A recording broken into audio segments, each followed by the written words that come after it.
Vous êtes sur Haute Dimension d'analyse télévision, 100% analyse. Bonjour et bienvenue dans Tête à Tête, l'émission de grandes interviews de France 24. Notre invité aujourd'hui est Corneille Nangaa, c'est l'ancien président de la commission électorale de RDC, la CENI. Et il est aujourd'hui à la tête de son propre parti, l'Action pour la dignité du Congo et de son peuple. Il vit en exil et il est avec nous depuis un lieu qu'il tient à garder secret pour des raisons de sécurité. Merci Monsieur Nangaa. Bonjour Monsieur Perelman. Vous avez récemment affirmé par écrit qu'il y avait eu un accord entre Félix Tshisekedi et Joseph Kabila lors de l'élection présidentielle très controversée de 2018. Vous affirmez qu'il s'agit d'un accord conclu juste avant la publication des résultats, devant témoins par les deux rivaux, donc, et validé par 3 chefs d'État. Est-ce que vous pouvez nous dire aujourd'hui, pour la première fois, exactement de quoi il s'agit ? En 2018, je confirme effectivement qu'il y a eu un accord. Et je confirme aussi le fait que non, le président de la République a menti. C'est du mensonge. Il aurait mieux fait de me regarder en face et qu'il le dise. Pourquoi ne l'a-t-il pas dit à Kinshasa? Il y a eu bel et bien un accord, et c'est cet accord qui a permis plus ou moins l'alternance pacifique, avec pour la toute première fois, après 60 ans d'indépendance, une remise et reprise entre 2 chefs d'État, un sortant et l'autre entrant. Je confirme qu'il y a eu bel et bien accord avant la publication des résultats. Alors, qu'est-ce qu'il y a dans cet accord? Il n'a pas été rendu public. Vous avez affirmé que vous en êtes l'un des rédacteurs. Que dit cet accord? Est-ce qu'il dit que Joseph Kabila et Félix Tshisekedi se mettent d'accord pour partager le pouvoir, alors que, d'après la CENCO, d'après beaucoup de pays occidentaux, l'élection n'a pas été gagnée par Félix Tshisekedi, mais par Martin Fayulu? Donc, ne revenons pas sur là. Je pense que ce n'est pas opportun de revenir sur la question de qui a gagné. Parce que de toute façon, la CENI a annoncé les résultats provisoires et les résultats définitifs ont été annoncés par la Cour constitutionnelle. L'accord était, en fait, la circonstance de 2018 est une circonstance exceptionnelle où, pour la toute première fois, on n'avait jamais eu une passation des pouvoirs. Et c'est la gestion de cette circonstance exceptionnelle où il y avait la conjugaison de plusieurs intérêts. Les intérêts de ceux qui étaient avec les différents candidats, les intérêts de la communauté internationale, mais ce qu'on a souvent oublié, les intérêts des forces de sécurité de l'ordre. Bien entendu, la CENI devait jouer un rôle pour la paix, pour la passation pacifique du pouvoir. L'accord s'intitule l'accord pour la paix et la stabilité de la République démocratique du Congo. L'accord n'a violé aucune disposition de la Constitution, mais elle permettait la fluidité de cette passation des pouvoirs. Et je confirme que l'accord a bel et bien eu lieu, mais c'est Tshisekedi est habitué au parjure et à la négation, et je me demande pourquoi l'a-t-il dit à New York, il devait le dire à Kinshasa.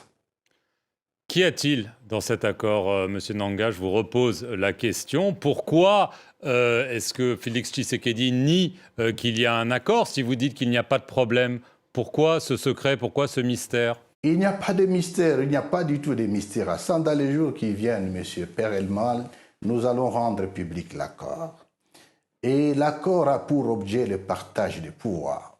Parce qu'on était dans une situation exceptionnelle, où la majorité a été bien et bien gagnée par le FCC, alors que celui qui est passé président de la République était de l'autre bord. Et cet accord a été fait devant témoins, y compris 3 chefs d'État africains. Est-ce que vous pouvez le confirmer? Je confirme que l'accord a été signé devant témoins militaires, témoins politiques, et qu'après, l'accord a été validé et certifié par 3 chefs d'État africains.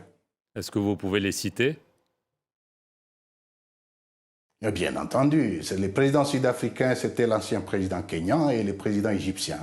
Vous avez quand même dit dans une interview à Radio Okapi fin août, parce que vous dites que les résultats ne sont pas controversés, vous ne voulez pas revenir dessus, vous avez dit quand même qu'il y a eu des secrets de délibération des véritables résultats. Est-ce que vous maintenez aujourd'hui que ce n'est pas Martin Fayulu qui a gagné cette élection, Monsieur Nanga, parce que lui le maintient jusqu'à aujourd'hui? Je n'ai jamais dit ça au CAPI, encore qu'il est hors de question pour moi de donner ici les secrets des délibérations des votes. Là, cette question a été réglée par la loi, dans la mesure où la CENI a proclamé les résultats provisoires qui ont été confirmés par la Cour constitutionnelle. Le problème avec Marc, le problème dans cette histoire, laissez-moi le dire aujourd'hui, c'est qu'il y a eu beaucoup d'intervenants, comme je les ai cités au départ. Vous aviez la CENI, la Cour constitutionnelle. Vous aviez, bien entendu, l'ancien chef de l'État et les nouveaux chefs de l'État qui est en fonction. Vous avez les services de sécurité et la communauté internationale. C'était autant d'intérêts autour de la question.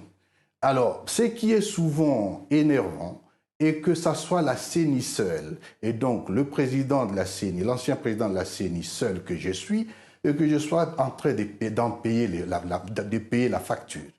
Disons, mon adjoint ainsi que mon conseiller technique avons été sanctionnés par les Américains à cause de ça. Et aujourd'hui, on ne peut pas nier qu'il y a eu un accord. Et c'est ce qui est très énervant parce que ceux qui sont bénéficiaires, de ce qui est le premier bénéficiaire de cet accord, il devrait être sincère et être dans l'humilité de ne pas mentir. Il a menti. Mais ce que je ne comprends pas, Monsieur Nanga, c'est en quoi cet accord devait-il être secret? Si c'est juste un accord de partage de pouvoir, en quoi est-ce que ce serait un problème de le rendre public et pourquoi tant d'enjeux autour de ça? Monsieur Perelman, ce n'est pas à moi de vous apprendre que dans la vie des sociétés, les sociétés vivent des accords. Cet accord n'est pas un accord secret. Cet accord est un accord public, il sera rendu public dans les jours qui viennent. Mais comme vous le dites vous-même, on est en 2023. Pourquoi est-ce qu'il n'a pas été rendu public au moment où il a été signé, début 2019? Quel était le problème? Il devrait être rendu public aujourd'hui parce que le premier bénéficiaire en nie l'existence, ce qui est un mensonge. C'est ça plutôt le problème. Ces soutiens affirment que vous agissez ainsi aujourd'hui parce que déjà, vous avez pris votre envol politique, si je peux dire, et d'autres affirment qu'il y a une dispute minière, que vous avez essayé d'obtenir des faveurs du pouvoir et qu'il n'y a pas répondu favorablement, et que c'est pour ça que vous vous vengez. Quelle est votre réponse à ces accusations contre vous? Les questions privées ne me concernent pas lorsque je prends mes positions politiques. Il est un fait que je suis en contradiction politique avec le régime de Tshisekedi. Et entre-temps, insérer la question minière ou les questions privées, ça n'a pas d'importance. Mais ce qui est sûr, une mine m'a été expropriée par M. Tshisekedi et la mine est aujourd'hui exploitée par sa famille biologique. Là n'est pas le problème. Ce qui nous concerne, c'est le Congo aujourd'hui. Où va le Congo? Nous avons été sanctionnés par les Américains à cause de ça. Et aujourd'hui, on ne peut pas nier qu'il y a eu un accord. Et c'est ce qui est très énervant parce que ceux qui sont bénéficiaires de ce qui est le premier bénéficiaire de cet accord, il devrait être sincère et être dans l'humilité de ne pas mentir. Il a menti. Mais ce que je ne comprends pas, Monsieur Nanga, c'est en quoi cet accord devait-il être secret? Si c'est juste un accord de partage de pouvoir, en quoi est-ce que ce serait un problème de le rendre public et pourquoi tant d'enjeux autour de ça? Monsieur Perelman, ce n'est pas à moi de vous apprendre que dans la vie des sociétés, les sociétés vivent des accords. Cet accord n'est pas un accord secret. Cet accord est un accord public, il sera rendu public dans les jours qui viennent. Mais comme vous le dites vous-même, on est en 2023. Pourquoi est-ce qu'il n'a pas été rendu public au moment où il a été signé, début 2019? Quel était le problème? Il devrait être rendu public aujourd'hui parce que le premier bénéficiaire en nie l'existence, ce qui est un mensonge. C'est ça plutôt le problème. Ces soutiens affirment que vous agissez ainsi aujourd'hui parce que Vous, déjà, vous avez pris votre envol politique, si je peux dire, et d'autres affirment qu'il y a une dispute minière, que vous avez essayé d'obtenir des faveurs du pouvoir et qu'il n'y a pas répondu favorablement, et que c'est pour ça que vous vous vengez. Quelle est votre réponse à ces accusations contre vous? Les questions privées ne me concernent pas lorsque je prends mes positions politiques. Il est un fait que je suis en contradiction politique avec le régime de Tshisekedi. Et entre-temps, insérer la question minière ou les questions privées, ça n'a pas d'importance. Mais ce qui est sûr, une mine m'a été expropriée par M. Tshisekedi et la mine est aujourd'hui exploitée par sa famille biologique. Là n'est pas le problème. Ce qui nous concerne, c'est le Congo aujourd'hui. Où va le Congo? Le Congo est dans une situation qui est telle que nous risquons de le perdre parce que nous avons à la tête de l'État un pyromane, je dirais un président qui ne sait pas ce qu'il doit faire. Depuis son avènement au pouvoir, il n'a fait que violer la Constitution. Il a hérité d'un pays entier et aujourd'hui le pays est divisé. Les territoires entiers sont amputés de certaines entités. Et est-ce que ça doit continuer de cette façon? Je ne pense pas. Le tâtonnement avec lequel il gère la situation sécuritaire du pays nous montre qu'aujourd'hui, M. Tshisekedi, c'est plutôt un agent de la balkanisation du Congo. Et nous ne devons pas le laisser faire, nous devons le stopper. C'est cela notre combat. Vous dites que vous êtes menacé. Sur quelle base affirmez-vous cela, M. Nanga? La menace de mon intégrité physique est réelle. Je suis en exil forcé parce que M. Tshisekedi voulait me tuer. Au fait, la chanson a toujours été la même. Nanga en connaît un peu trop. Il en sait un peu trop. Et c'est ça le problème.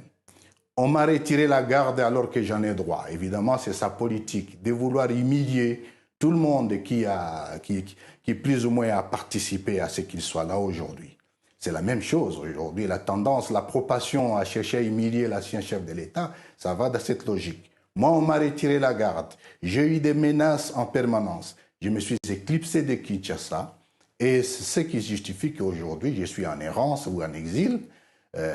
Mais entre-temps, cela ne va pas arrêter le combat que j'ai pris. Dernière question, Monsieur Nanga. Évidemment, on a beaucoup parlé de la dernière élection présidentielle. Il y en a une qui se profile normalement fin décembre. Est-ce que vous pensez qu'elle sera libre et transparente? Elle ne sera... De toute façon, il n'y aura pas d'élection en décembre. Deuxièmement, les conditions sécuritaires du pays, je me pose la question de savoir qu'est-ce que nous cherchons. Nous sommes en train de nous bousculer à Kinshasa pour l'élection. Entre-temps, nous n'avons plus Rutshuru. Entre-temps, nous n'avons plus Masisi. Là n'est pas le problème. Le pire, c'est que M. Tshisekedi aujourd'hui est un acteur de division des citoyens.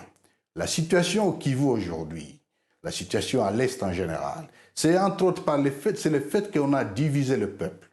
Et aujourd'hui, même tout ce qui est en termes techniques ne permettra pas les élections en 2023. Pour conclure, c'est dire, aller aux élections le 20 décembre 2023, ce serait comparable à un téméraire commandant qui se décide de poser l'aéronef sur une piste parsemée de gros bétail.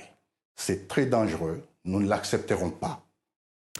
Corneille Nanga, merci beaucoup d'avoir répondu aux questions de France 24 et merci à vous d'avoir suivi cette émission sur nos antennes. Vous êtes sur Haute Dimension d'analyse télévision, 100% analyse.